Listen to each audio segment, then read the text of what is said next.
yang jadi entah temannya kah, entah tim itu kadang-kadang ya yang memulai dulu kan. Makanya kita ingat ya, kita bahas.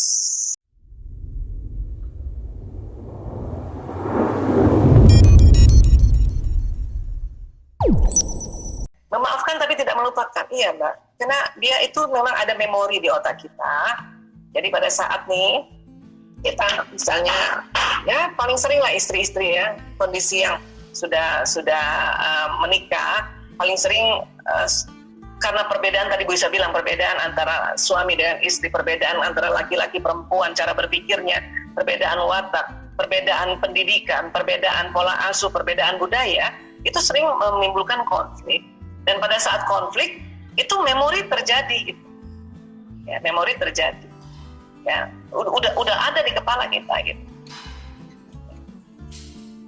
Bu Isa, kalau cuma perbedaan-perbedaan bahwa laki-laki ngomongnya sedikit, sekarang saya sudah bisa memaafkan.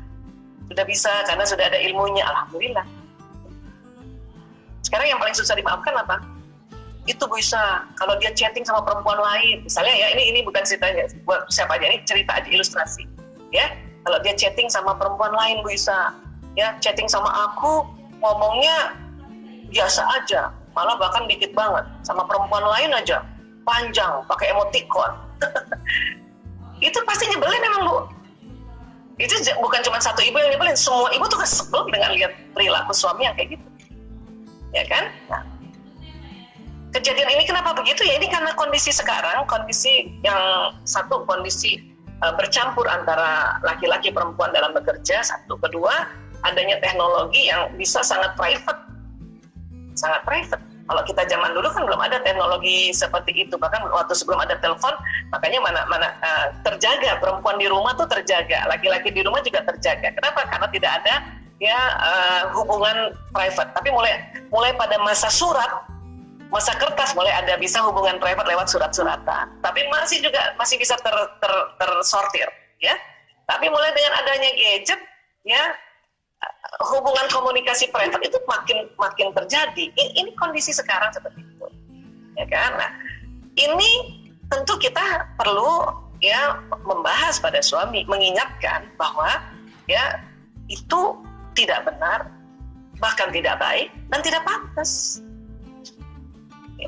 Basicnya apa? Basicnya itu ajaran Islam itu, kalau kita sudah berumah tangga, kita menjaga untuk tidak ya keluar dari situ.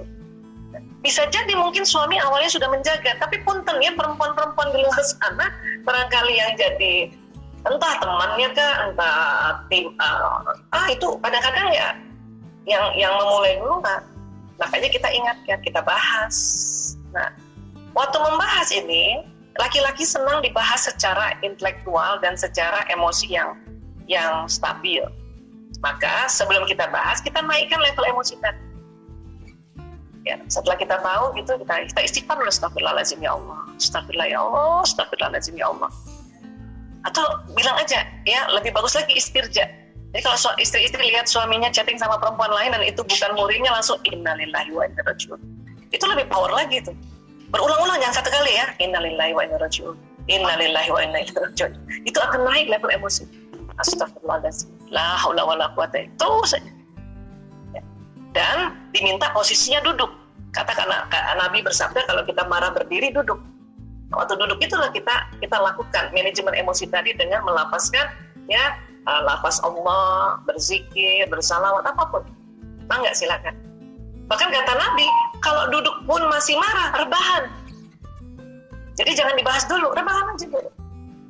Kalau tadi goalnya mau santun terhadap suami, karena laki-laki kalau ditegurnya santun, itu dia jauh lebih tersentuh dibanding kita labrak dia, ya. Nah, jadi rebahan aja. Bisa jadi jawabnya besok aja, dibahasnya besok atau bahas minggu depan, boleh. Bahkan ahli-ahli pernikahan dunia sekarang mengatakan begitu. Kalau ada problem antara suami istri, ini manajemen pernikahan ya, dan sedang marah banget, dilarang untuk dibahas saat itu.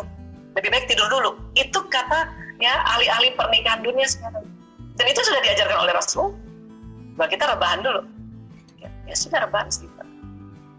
Dan laki-laki senang kalau diajak bicara, satu, tentukan kapan, berapa lama mau diajak ngomong, dan membahas apa. Itu laki-laki suka.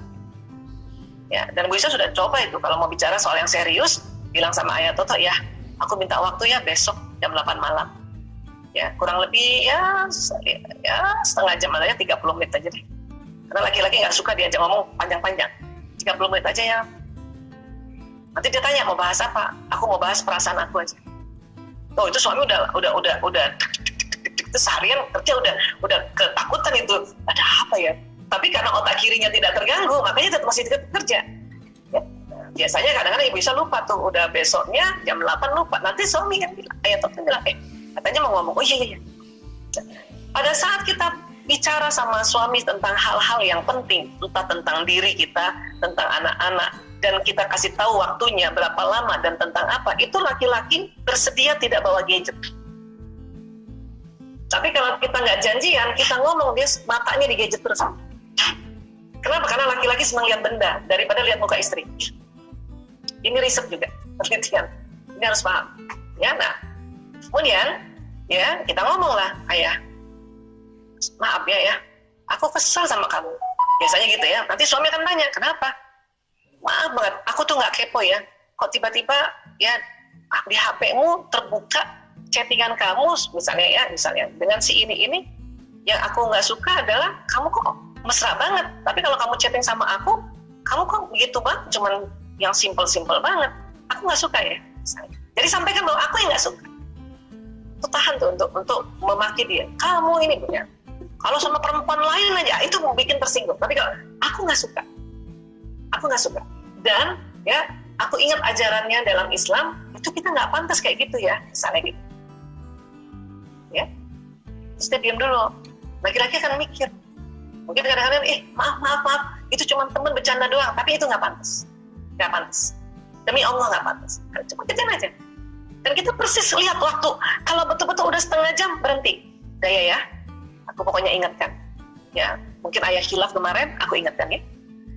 Untuk kita ke depannya lebih baik dan barokah hidup kita ya. Ada anak-anak, kadang-kadang kita boleh ancam-ancam dikit, ada anak-anak ya. Kalau anak-anak tahu dia lebih ngamuk loh daripada aku. 30 menit. Jangan dipanjang-panjangin. Supaya apa? Supaya besok-besok kalau ada masalah lagi, laki-laki atau suami itu percaya bahwa si istrinya mau ngomong cuma 30 menit. Kita perempuan kadang-kadang kepengen akhirnya 3 jam. Nah itu laki-laki kalau di atas 30 menit jadi 3 jam, dia nggak dengar tuh yang lain. Ke 30 menit bilang, 15 menit bilang. Itu latihan. Ya, latihan banget seperti itu. Itu cara kalau tadi mau dikasih tahu caranya ya. Nah, kemudian, tapi Bu Isa, saya ingat lagi bulan depannya Bu Isa, jadi saya marah banget. Yang tadi ada istilahnya gerimis, atau kalau istilah Bu Isa semeriwing, gara-gara ingat lagi. Nah, kalau seperti itu fitrah kita perempuan. Makanya Bu Isa sering cerita ya di seminar-seminar sebelumnya, perempuan ini ahli sejarah.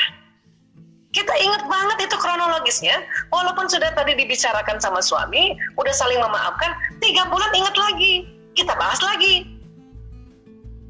Tahun depan bahas lagi loh, dengan kronologis yang sama, dan kekesalan yang sama. Itu perempuan, karena perempuan sering muncul itu memori negatifnya. Kenapa? Itu tadi, karena otak emosi kita itu mempengaruhi otak kiri kanan, dia muncul tuh. Dan perempuan tuh hanya pengen dia ngomong doang. Makanya coba boleh kalau misalnya ingat lagi, tambahkan kalimat, ayah maaf banget, aku ingat lagi nih peristiwa kemarin ini. Aku mau ngomong aja ya, aku cuma ingat lagi nih. Ya, latihan untuk bicara kayak gitu. Sehingga laki-laki ngerti, oh iya ini perempuannya lagi muncul. Karena kalau laki-laki nggak dikasih introduction sebelumnya, laki-laki akan, kenapa sih, kan udah dibahas. Kan aku udah minta maaf, kok ini dibahas lagi. Jadi laki-laki kesel nanti.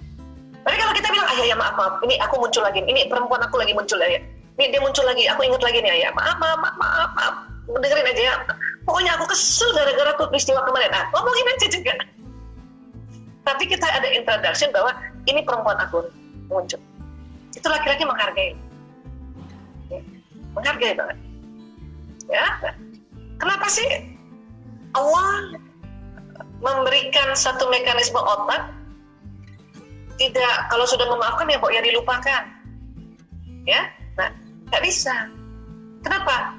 Kenapanya hanya Allah yang tahu. Yang terungkap baru beberapa hikmah. Apa hikmah yang terungkap? Juga baru sedikit terungkapnya. Satu apa? Untuk pembelajaran. Pembelajaran apa? Pembelajaran kita atau pembelajaran si suami. Makanya peristiwa itu tidak diberikan lupa oleh Allah. Bunda Isa? Pelajaran. Sehingga satu ketika nanti, apa ya, misalnya yang suamiku ini sebetulnya didapat dari perempuan itu, tapi tidak didapat dari si istri. Itu kita belajar. Makanya kita melakukan mengcover itu. Ya.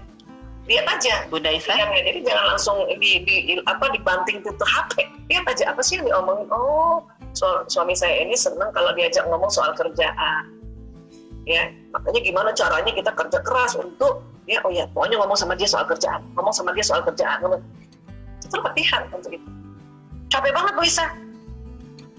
Kalau dibilang capek ya capek. Tapi itulah ya perjuangan seorang istri. Dan Allah yang maha menyaksikan, melihat perjuangan seorang istri, maka Allah akan ya memberikan lebih lagi karunia-Nya, memberikan barokahnya pada si istri ini. Memang mungkin sama suami jadi ada masalah, tapi anak-anak jadi bagus, sekolahnya bagus, anak-anak taat, ya itu kan juga sebuah keberkahan. Oke? Nah, jadi sekali lagi begitu kalau bisa ditanya bagaimana untuk kita mengatasi ini. Dan sekali lagi ya, walaupun peristiwa ini mungkin sudah selesai, sudah diomongin 3 kali, jangan heran kalau 3 tahun lagi muncul lagi. Nah, bilang lagi sama suami, ayah ini aku muncul lagi, ini aku perempuan banget ya, maaf. Nah, biasanya muncul lagi kalau biasanya mau mens atau lagi mens hari pertama sampai hari kelima. Ya, yang penting setelah kita sadar ini semua bahwa memang begitu mekanisme kerja otak supaya kita saling mengingat. Ya, atau misalnya bukan suami lah ya, misalnya kita ada teman yang pernah menipu, ya oke, saya sudah maafin, tapi pas lihat orang itu muncul lagi peristiwa itu, untuk apa? Untuk kita diingatkan supaya kalau dia misalnya mau menipu atau meminta uang, kita sudah tahu sifat dia, ya attitude dia, maka kita senyum aja, maaf ya, kamu nggak usah pinjam uang, ini saya kasih aja. Misalnya, aku pinjam dong 2 juta, nanti kalau udah ada gaji nanti saya balikin. Nah, kita udah pernah kan tahu peristiwa itu kan? Udah pernah juga sekali kan 2 kali, makanya kita tahu dia punya attitude. Itulah memori nggak dilupakan oleh Allah. Ya, kita bilang, kamu nggak usah pinjam ya, saya kasih aja ya, ini. Supaya kamu nggak berat, saya nggak berat, ini saya kasih 100.000. Udah, kalau tetap berbuat baik, tapi kemudian kita ingatkan dari memori itu. Itulah makanya mengapa memori Allah sengaja tidak berikan lupa, tetapi kita memaafkan, supaya apa? Supaya sikap kita terus baik kepada seseorang yang bikin hati kita luka. Ya, itulah perjuangan kita, insya Allah.